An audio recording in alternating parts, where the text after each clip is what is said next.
Bună, eu sunt Claudia și astăzi o să-ți arăt cum poți face un formular de cerere-ofertă fără să știi cod.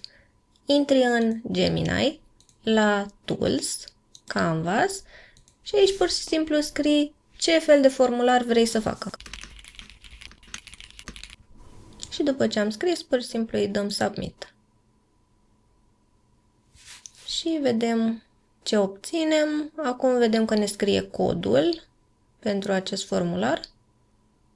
Și imediat ne-a dat deja un formular. Ce putem face? Putem să-l personalizăm, de exemplu, butonul de cere ofertă, putem să-l facem altă culoare. Să zicem că vrem să-l facem roșu. Și vedem cum s-a modificat.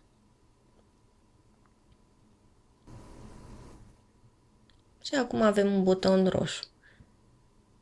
La fel, câmpurile din formular putem să le modificăm, putem să adăugăm ce ne dorim noi și după avem acces la cod de aici, putem să-l copiem și putem să-l punem în site-ul nostru.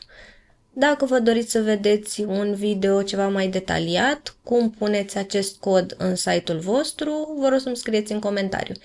Dacă v-a plăcut acest video, vă rog să dați un like și un subscribe pentru că mă ajută foarte mult. Pe data viitoare!